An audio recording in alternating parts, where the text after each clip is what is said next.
Hi friends, welcome back to my YouTube channel. ಇದು ನಾವು ಗೋವಾದಲ್ಲಿ 2ನೇ ದಿನ. ಬೆಳಗ್ಗೆ ಸ್ವಲ್ಪ ಲೇಟಾಗಿ ಎದ್ದು ಫ್ರೆಶ್ ಅಪ್ ಆಗಿಬಿಟ್ಟು ಟಿಫನ್ಗೆ ಅಂತೇಳಿ ನಾವು ಎದುರುಗಡೆನೇ ಇರುವಂತಹ ಹೋಟೆಲ್ಗೆ ಬಂದ್ವಿ.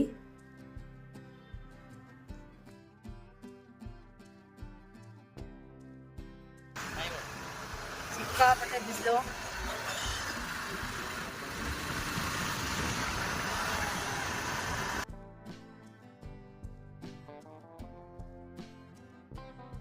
ಈಗ ನಾವು ಹೋಗ್ತಿರುವಂಥದ್ದು ವರ್ಕಾ ಬೀಚ್. ನಮ್ಮ ರೂಮಿಂದ 18 ನಿಮಿಷ ತೋರಿಸ್ತಾ ಇದೆ. 6 ಕಿಲೋಮೀಟರ್ ಇದೆ.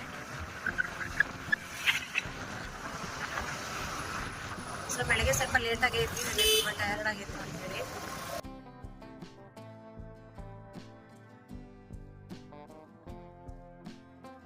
ಇನ್ನೂ ಯಾರೋ ಕೂಡ ಸ್ನಾನನ ಮಾಡ್ಕೊಂಡಿರಲಿಲ್ಲ. ಯಾಕಂತೇಳಿದ್ರೆ ಬೀಚಲ್ಲೆಲ್ಲ ಆಟ ಆಡ್ಬಿಟ್ಟು ಆಮೇಲೆ ರೂಮ್ಗೆ ಹೋಗಿ ಸ್ನಾನ ಎಲ್ಲ ಮಾಡ್ಕೊಂಡ್ಬಿಟ್ಟು ಬೇರೆ ಪ್ಲೇಸ್ಗೆ ಹೋಗೋಣ ಅಂಥೇಳಿ. ಆಮೇಲೆ ಬೀಚ್ಗೆ ಹೋಗೋದು ಅಂತೇಳಿದ್ರೆ ಬೀಚ್ಗೆ ಹೋದ್ಮೇಲೆ ಮತ್ತೆ ಬೇರೆ ಪ್ಲೇಸ್ಗೆಲ್ಲ ಹೋಗೋಕ್ಕಾಗೋದಿಲ್ಲ, ಡ್ರೆಸ್ ಚೇಂಜಿಗೆಲ್ಲ ಪ್ರಾಬ್ಲಮ್ ಆಗುತ್ತಲ್ವ. ನಾವು ವೆಹಿಕಲ್ನ ಇಲ್ಲೇ ಪಾರ್ಕ್ ಮಾಡಿಬಿಟ್ಟು ಸ್ವಲ್ಪ ಸ್ಟೆಪ್ಸ್ನ ಹತ್ಕೊಂಡು ಬರಬೇಕಾಗತ್ತೆ. ಆಮೇಲೂ ಅಷ್ಟೇ ಬೀಚ್ ತನಕ ಹೋಗೋವರೆಗೂ ಸ್ವಲ್ಪ ಡಿಸ್ಟೆನ್ಸ್ವರೆಗೂ ನಡ್ಕೊಂಡು ಹೋಗಬೇಕಾಗತ್ತೆ. ಮರಳ ಮೇಲೆ ನಡ್ಕೊಂಡು ಹೋಗಬೇಕು. ಈಗ ಹೋಗೋವಾಗ ಏನು ಅಂಥ ಬಿಸಿಲಿರಲಿಲ್ಲ. ಇನ್ನೂ ಬೆಳಗ್ಗೆ 10 ಗಂಟೆನೋ 11 ಗಂಟೆ ಏನೋ ಆಗಿದೆ ಅಷ್ಟೇ.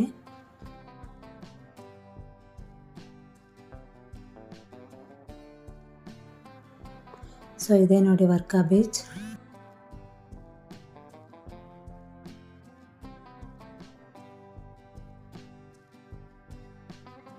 ಈ ಬೀಚು ನೋಡಿದ ಕೂಡಲೇ ತುಂಬಾ ಇಷ್ಟ ಆಯಿತು ಅಂತ ಹೇಳ್ಬೋದು. ಯಾಕಂದರೆ ತುಂಬಾ ಕ್ಲೀನಾಗಿ ತುಂಬಾ ಪೀಸ್ಫುಲ್ಲಾಗಿತ್ತು.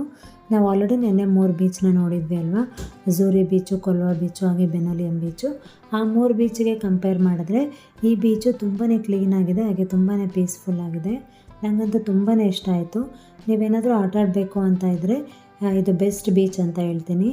ಇಷ್ಟು ಸದ್ಯಕ್ಕೆ ನೋಡಿರೋದ್ರಲ್ಲಿ ತುಂಬಾ ಇಷ್ಟ ಆದಂತಹ ಬೀಚ್ ಅಂದರೆ ನನಗೆ ಈ ವರ್ಕಾ ಬೀಚು.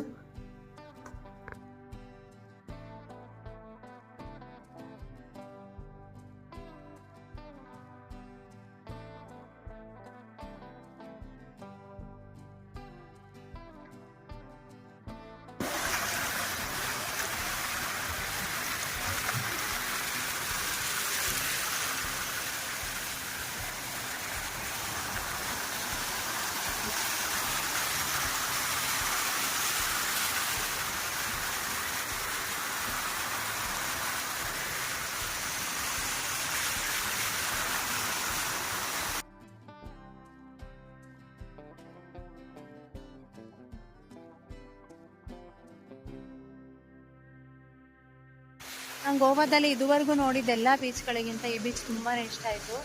ತುಂಬಾ ಕಾಮಾಗಿ ಕೂಲಾಗಿ ತುಂಬಾ ಚೆನ್ನಾಗಿದೆ. ಬಟ್ ತುಂಬಾ ಕ್ಲೀನಾಗಿದೆ, ಎಲ್ಲೂ ಕೂಡ ಕಸ ಎಲ್ಲ ಇಲ್ಲ. ಕೆಲವೊಂದು ವಾಟರ್ ಸ್ಪೋರ್ಟ್ಸ್ ಇದೆ ಇಲ್ಲಿ.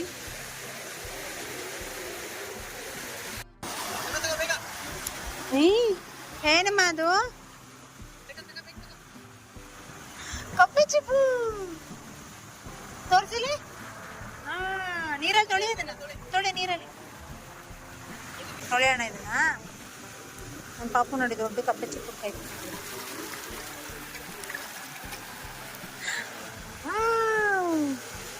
ಕೊಡು, ಹಿಡ್ಕೊಂಡಿಲ್ಲ ಕಡಿಯುತ್ತಾ.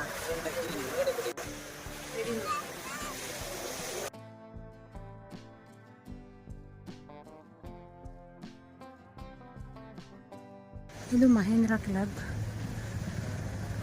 ತುಂಬಾ ಚೆನ್ನಾಗಿತ್ತು. ಅಷ್ಟೊಂದು ಕ್ರೌಡ್ ಇಲ್ಲ, ಬಟ್ ತುಂಬ ಕೂಲಾಗಿ ತುಂಬಾ ಚೆನ್ನಾಗಿದೆ. ವರ್ಕಾ ಬೀಚ್ ನಿಯರ್ ನಿಮಗೆ ಕ್ಲಬ್ ಮಹೇಂದ್ರ ಇದೆ. ತುಂಬಾ ದೊಡ್ಡ ಪ್ರಾಪರ್ಟಿ ಇದು.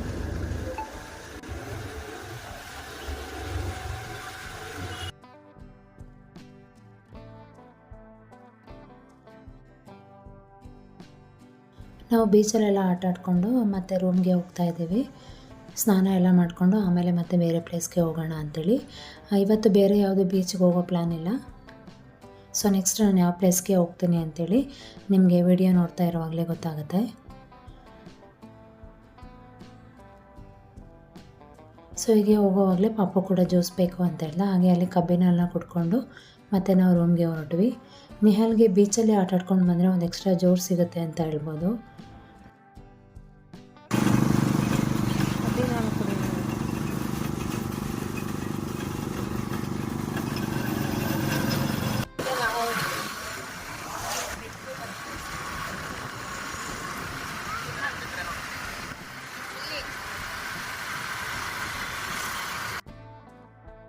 ನಮ್ಮ ರೂಮಿಂದ ಬಿಗ್ ಫುಟ್ ಬಂದು 27 ಮಿನಿಟ್ಸ್ ಆಗುತ್ತೆ. ಅಪ್ರಾಕ್ಸಿಮೇಟ್ಲಿ 9 ಕಿಲೋಮೀಟರ್ಸ್ ಆಗುತ್ತೆ.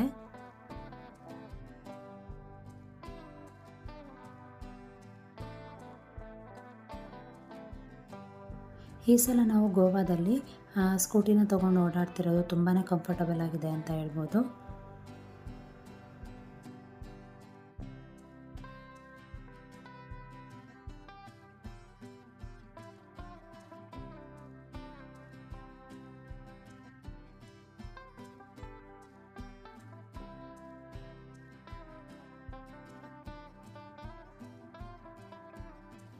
ಈಗ ನಾವು ಬಿಗ್ ಫುಟ್ ಪ್ಲೇಸ್ನ ರೀಚ್ ಆದ್ವಿ. ಸೊ ನೋಡಬೇಕು ಪಾರ್ಕಿಂಗ್ ಎಲ್ಲ ಎಲ್ಲಿ ಮಾಡೋದು ಏನು ಅಂತೇಳಿ. ಸೊ ಹೀಗೆ ಮುಂದೆ ಬಂದು ವಿಚಾರಿಸಿದ್ವಿ. ಅವರು ಇಲ್ಲೇ ಒಳಗಡೆನೇ ಪಾರ್ಕ್ ಮಾಡ್ಬೋದು ಅಂತ ಹೇಳಿದ್ರು.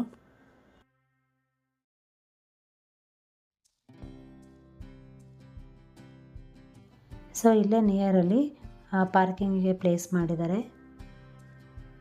ಯಾವುದೇ ರೀತಿ ಪಾರ್ಕಿಂಗ್ ಫೀಸ್ ಇರಲಿಲ್ಲ ಇಲ್ಲಿ. ಆದರೆ ಬಿಗ್ ಫೋರ್ಟ್ ಒಳಗೆ ಹೋಗೋಕ್ಕೆ ಎಂಟ್ರಿ ಫೀಸ್ ಇತ್ತು. Per head 150 rupees. ನಿಹಾಲಿಗೇನಿರಲಿಲ್ಲ. ಹಾಗೆ ಕ್ಯಾಮ್ರಾ ಏನಾದರೂ ತೊಗೊಂಡು ಹೋಗ್ತೀವಿ ಅಂದರೆ 20 ರುಪೀಸ್ ಎಕ್ಸ್ಟ್ರಾ ಪೇ ಮಾಡಬೇಕಿತ್ತು. ಹಾಗೆ ಈ ಬಿಗ್ ಫೋರ್ಟ್ ಅಪೋಸಿಟೇ ಇನ್ನೊಂದು ಪ್ಲೇಸ್ ಇದೆ. ಅದಕ್ಕೂ ಕೂಡ ಎಂಟ್ರಿ ಫೀಸ್ ಬಂದು 150 ರುಪೀಸು. ಬಟ್ ನಾವು ಅದಕ್ಕೇನು ಟಿಕೆಟ್ ತೊಗೊಂಡಿಲ್ಲ. ಫಸ್ಟ್ ಈ ಪ್ಲೇಸ್ ನೋಡಿ ಆ ಟೈಮಿಂಗ್ಸ್ ಒಳಗಡೆ ಕವರ್ ಆದರೆ ಮಾತ್ರ ಇನ್ನೊಂದು ಪ್ಲೇಸ್ನ ನೋಡೋಣ ಅಂದ್ಕೊಂಡ್ವಿ. ಯಾಕಂದರೆ ಇದು ನೋಡೋಕ್ಕೆ ತುಂಬ ಟೈಮ್ ಬೇಕಾಗುತ್ತೆ ಅಂತ ಗೊತ್ತಿತ್ತು. ಸೊ ಹಾಗಾಗಿ ಅದರದ್ದು ಕ್ಲೋಸಿಂಗ್ ಟೈಮು 6:30 ಇರುತ್ತಲ್ವ. ಸೊ ಹಾಗಾಗಿ ಆಮೇಲೆ ಅದನ್ನು ನೋಡೋಕ್ಕಾಗೋದಿಲ್ಲ ಅಂತೇಳ್ಬಿಟ್ಟು ಫಸ್ಟ್ ಇದಕ್ಕೆ ಮಾತ್ರ ಈಗ ಟಿಕೆಟ್ ತೊಗೊಂಡಿದ್ವಿ.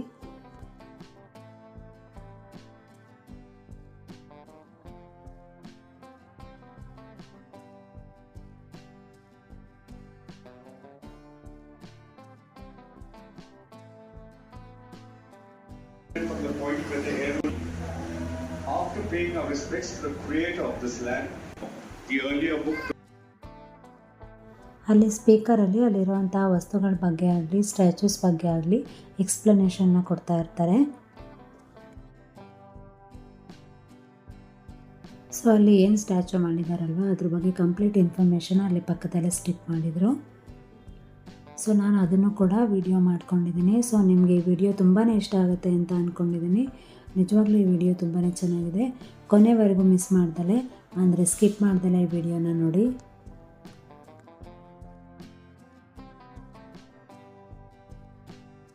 ಇಲ್ಲಿ ಏನು ನೀವು ಸ್ಟ್ಯಾಚ್ಯೂ ನೋಡ್ತಿದ್ದೀರಲ್ವ ಅದೇ ರೀತಿ ಫೋಟೋ ತೆಗೆಸ್ಕೊಳ್ಳೋಕ್ಕೋಸ್ಕರ ಈ ರೀತಿ ಅದಕ್ಕೆ ಕೂಡ ಮಾಡಿದ್ದಾರೆ.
ನಾವು ಕೂಡ ಕೆಲವೊಂದು ಸ್ಟ್ಯಾಚ್ಯೂಸ್ ಹತ್ರ ಫೋಟೋನ ತೊಗೊಂಡ್ವಿ.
ಇಲ್ಲಿ ಮೇಯ್ನಾಗಿ ಗೋವಾ ಕಲ್ಚರ್ ಬಗ್ಗೆ, ಹಾಗೆ ಅಲ್ಲಿ ವರ್ಕ್ ಎಲ್ಲ ಮಾಡ್ತಿದ್ರಲ್ಲ ಆ ವರ್ಕ್ ಬಗ್ಗೆ ಆಗಲಿ, ಅಲ್ಲಿಂದ ಯಾವ ರೀತಿಯಾಗಿ ಆಟ ಆಡ್ತಾರೆ ಅಂಥೇಳಿ ಈ ರೀತಿಯಾಗಿ ಸುಮಾರು ವಿಶಿಷ್ಟವಾಗಿ ಅಲ್ಲಿ ಸ್ಟ್ಯಾಚ್ಯೂಸ್ನೆಲ್ಲ ಮಾಡಿದರು.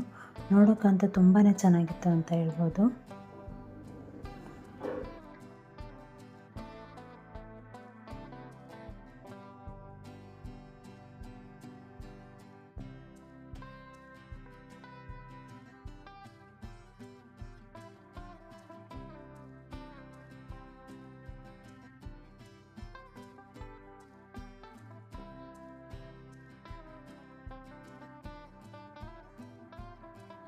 ಹಾಗೆ ಅಲ್ಲೇ ಒಂದು ಶಾಪ್ ಕೂಡ ಇತ್ತು. ಅಲ್ಲಿ ಪಿಂಗಾಣಿ ಐಟಮ್ಮು, ಗಾಜಿಂದು, ಹಾಗೆ ಮರದ್ದೆಲ್ಲ ಐಟಮ್ ಸಿಗ್ತಾಯಿತ್ತು. ಮಕ್ಕಳಿಗೆ ಕೆಲವೊಂದು ಟಾಯ್ಸ್ ಕೂಡ ಇತ್ತು. ಹಾಗೆ ಅಲ್ಲಿ ಫ್ರಿಡ್ಜ್ ಮ್ಯಾಗ್ನೆಟ್ ಕೂಡ ಸಿಗ್ತಾಯಿತ್ತು. ಕೆಲವೊಂದು ಬರ್ಫಿಗಳು ಅಂತ ಹೇಳಿದ್ರೆ ಗೋವಾದಲ್ಲಿ ಗೋಡಂಬಿನೇ ಫೇಮಸ್ ಅಲ್ವಾ, ಅದರಿಂದ ಮಾಡಿರೋವಂತಹ ಬರ್ಫಿಗಳು, ಹಲ್ವಾಗಳು, ಈ ರೀತಿಯಾಗಿ ಸುಮಾರು ಐಟಮ್ಸ್ ಇತ್ತು. ಬಟ್ ಆ್ಯಕ್ಚುಲಿ ನನಗೆ ಸ್ವಲ್ಪ ಪ್ರೈಸ್ ಜಾಸ್ತಿ ಅಂತಲೇ ಅನ್ನಿಸ್ತು. ಏನಕ್ಕಂದರೆ ನಾನು ಕೂಡ ಫ್ರಿಡ್ಜ್ ಮ್ಯಾಗ್ನೆಟ್ನ ಹೊರಗಡೆ ಬೈ ಮಾಡಿದ್ದೀನಿ. ಅಲ್ಲಿ 100 ರುಪೀಸ್ ಅಷ್ಟೇ ಹೇಳ್ತಾರೆ, 100ಇಂದ 150 ಅಷ್ಟೇ. ಬಟ್ ಇವ್ರು ಹೇಳ್ತಿದ್ದೆ 200, 250 ಈ ರೀತಿಯಾಗಿ ಹೇಳ್ತಾಯಿದ್ರು. ಅಂಥ ಡಿಫ್ರೆನ್ಸ್ ಏನೂ ಇಲ್ಲ, ಸೇಮ್ ಮಟೀರಿಯಲ್ಲೇ. ಬಟ್ ಇಲ್ಲಿ ಸ್ವಲ್ಪ ನನಗೆ ಕಾಸ್ಟ್ಲಿ ಅಂತಲೇ ಅನ್ನಿಸ್ತು. ಸೊ ಹಾಗಾಗಿ ನಾವು ಕೆಲವೊಂದು ಬರ್ಫಿ ಹಾಗೆ ಹಲ್ವಾ ಅಷ್ಟೇ ತೊಗೊಂಡ್ವಿ.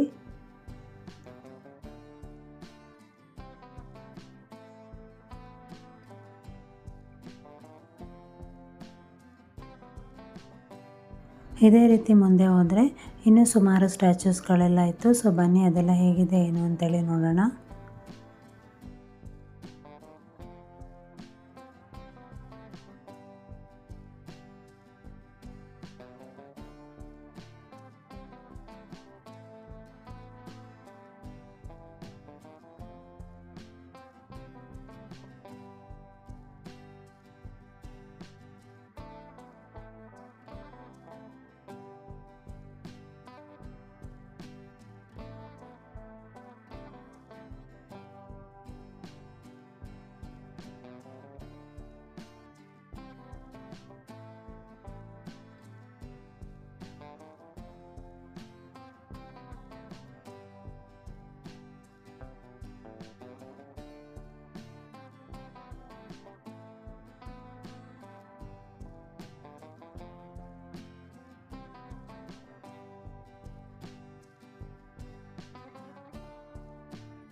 ಸೊ ನಾವು ಅಲ್ಲೇ ಕೊಕಮ್ ಜ್ಯೂಸ್ನ ತೊಗೊಂಡ್ವಿ.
ನಾವು ಹಾಗೆ ಮುಂದೆ ಬಂದರೆ ಅಲ್ಲಿ ಸುಮಾರು ರೀತಿಯಾದಂತಹ ಕೋಳಿಗಳೆಲ್ಲ ಇತ್ತು. ಹಾಗೆ ಬೇರೆ ಬೇರೆ ರೀತಿಯಾದಂತಹ ಪಕ್ಷಿಗಳು ಕೂಡ ಇತ್ತು. ಹಾಗೆ ಮೊಲ ಎಲ್ಲ ಇತ್ತು.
फिर एक कोई उनकी मदद के लिए नहीं पहुंचा।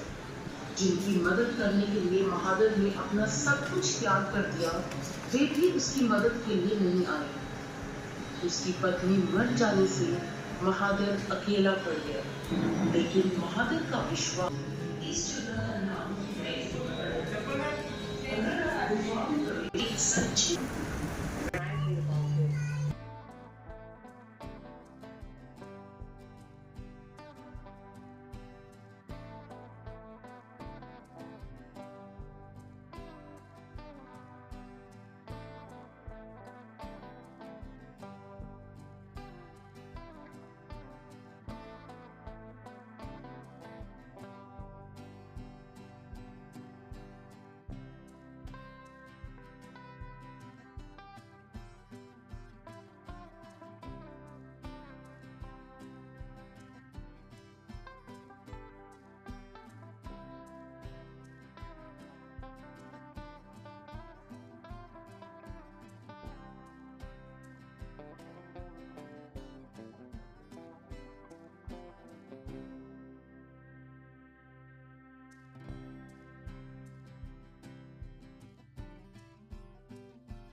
संत मीराबाई एक तारे के सुरों पर संगीत स्वरों में खुशी महेंद्र अराजू अरवाड़ा की निर्मित सिर्फ में गजना लगा होना या खासियत कमल पुष्प आदि सूरज की एक तारे पर निशानी उसे और भी अद्भुत निर्देश करते हैं।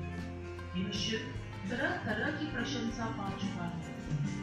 उसका सन 1996 में भारत के डाक विभाग ने उसे लिफाफे पर प्रस्तुत 7 दे जाए।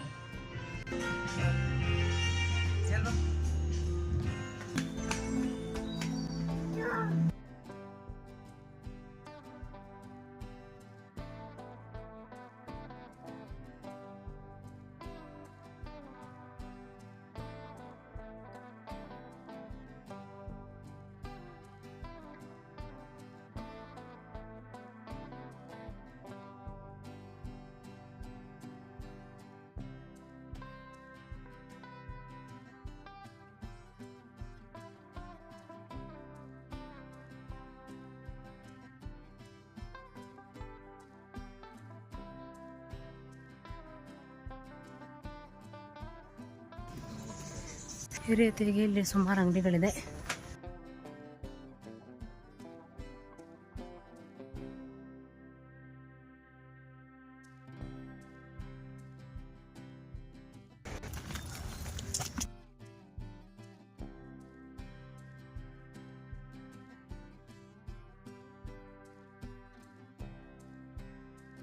ಫೋಟೋ ತೆಗೆಸ್ಕೊಳ್ಳೋಕ್ಕೋಸ್ಕರನೇ ಈ ರೀತಿಯಾಗಿ ಸುಮಾರು ಫೋಟೋ ಪಾಯಿಂಟ್ ಅಂತೇಳಿನೇ ಮಾಡಿದ್ದಾರೆ. ಸೊ ನೋಡಿದ್ರಲ್ಲ ಬಿಗ್ ಫೋಟೋ ಹೇಗಿತ್ತು ಅಂತೇಳಿ. ನಿಮ್ಮೆಲ್ಲರಿಗೂ ಇದು ತುಂಬಾ ಇಷ್ಟ ಆಗಿದೆ ಅಂತ ಅಂದ್ಕೊಂಡಿದ್ದೀನಿ. ಸೊ ಇದು ಅದು ಎದುರುಗಡೆ ಇರೋವಂತಹ ಪ್ಲೇಸು. ಹೇಳಿದ್ನಲ್ಲ ನಾ ಆ ಟೈಮ್ ಒಳಗಡೆ ಕವರ್ ಮಾಡೋಕ್ಕಾಗೋದಿಲ್ಲ ಅಂಥೇಳಿ. ಹಾಗೇ ಆಯಿತು. ಏನಕ್ಕಂದರೆ 6:30 ಕ್ಲೋಸಿಂಗ್ ಟೈಮು. ನಮಗೆ ಇದು ಮುಗಿಸೋ ಅಷ್ಟೊತ್ತಿಗೆ 6:30 ಆಯಿತು. ಸೊ ಆ ಜಾಗಕ್ಕೆ ಹೋಗೋಕ್ಕಾಗಲಿಲ್ಲ. ಸೊ ನಾವು ಬಿಗ್ ಫೋರ್ಟ್ನ ಮುಗಿಸ್ಕೊಂಡು ನೆಕ್ಸ್ಟು ಮರ್ಗಾವ್ ಮಾರ್ಕೆಟ್ ಅಂತೇಳಿ ಅಲ್ಲಿಗೆ ಹೋಗ್ಬಿಟ್ಟು ರೂಮ್ಗೆ ಹೋಗೋಣ ಅಂದ್ಕೊಂಡ್ವಿ.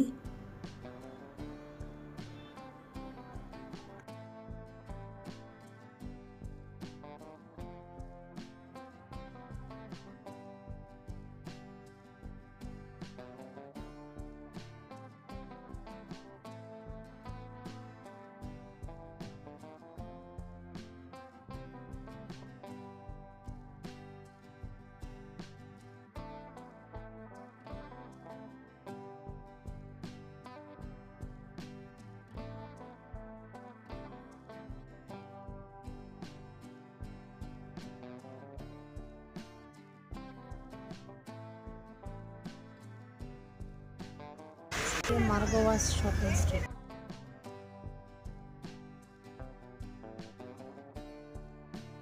ಈ ಮಾರ್ಕೆಟಲ್ಲಿ ಸುಮಾರು ಗೋಡಂಬಿದೆಲ್ಲ ಹೋಲ್ಸೇಲ್ ಶಾಪ್ಸ್ ಎಲ್ಲ ಸುಮಾರಿತ್ತು ಅಂತಲೇ ಹೇಳ್ಬೋದು. ಹಾಗೆ ಇಲ್ಲಿ ಫ್ಲವರ್ ಬೊಕ್ಕೆಗಳು, ಹಾಗೆ ಜ್ಯುವೆಲರಿ ಐಟಮ್ಸ್ ಎಲ್ಲ ಇತ್ತು. ಇಯರಿಂಗ್ಸು, ಕ್ಲಿಪ್ಸು, ರಿಬ್ಬನ್ಸು, ವ್ಯಾನಿಟಿ ಬ್ಯಾಗ್ಸು, ಮೈನು ಹುಡುಗಿರಿಗೆ ಬೇಕಾಗಿರೋಂತಹ ಐಟಮ್ಸು ಜಾಸ್ತಿ ಇತ್ತು. ಹೊರಗಡೆ ಶಾಪಿಗೆಲ್ಲ ಕಂಪೇರ್ ಮಾಡಿದ್ರೆ ಪ್ರೈಸ್ ಎಲ್ಲ ಓಕೆ ಅನ್ನೋ ಥರನೇ ಇತ್ತು.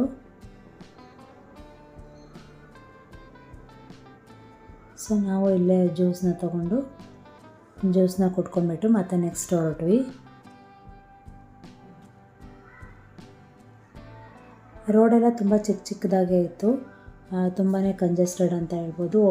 ನಡ್ಕೊಂಡು ಹೋಗಬೇಕು ಅಂದರೂ ಅಷ್ಟೇ ನೋಡಿ ಈ ರೀತಿಯಾಗಿ ಚಿಕ್ಕದಾಗಿರೋಂತಹ ರೋಡು. ಬ್ಯಾಂಗಲ್ಸ್ ಅಂತೂ ತುಂಬಾ ಚೆನ್ನಾಗಿತ್ತು.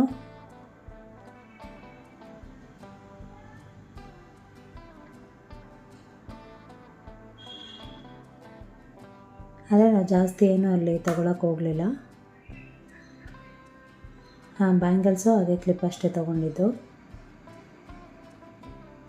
ಸ್ಲಿಪ್ಪರ್ ಕಲೆಕ್ಷನ್ಸು ಅಷ್ಟೇ ಸ್ವಲ್ಪ ಚೆನ್ನಾಗಿತ್ತು ಅಂತಲೇ ಹೇಳ್ಬೋದು. ಸೊ ಇದೆ ನೋಡಿ ಮರ್ಗಾವ್ ಮಾರ್ಕೆಟು. ಸೊ ನಾವು ಬರುವಾಗ ದಾರಿನಲ್ಲೇ ಈ ಹೋಟೆಲ್ ಕಾಣಿಸ್ತು, ರವಿರಾಜ್ ಕೆಫೆ ಅಂತೇಳಿ. ಸೊ ನಾವು ಅಲ್ಲೇ ಊಟ ಮುಗಿಸ್ಕೊಂಡು ಈಗ ರೂಮ್ ಹತ್ರ ಬಂದ್ವಿ. ಸೊ ನಿಮ್ಮೆಲ್ಲರಿಗೂ ಈ ವಿಡಿಯೋ ಇಷ್ಟ ಆಗಿದೆ ಅಂತ ಅಂದ್ಕೊಂಡಿದ್ದೀನಿ. Thank you for watching this video. ನಾನು ನಿಮಗೆ ನೆಕ್ಸ್ಟ್ ವಿಡಿಯೋ ಜೊತೆ ಮತ್ತೆ ಸಿಗ್ತೀನಿ. ಅಲ್ಲಿವರೆಗೂ ನಮಸ್ಕಾರ. Take care.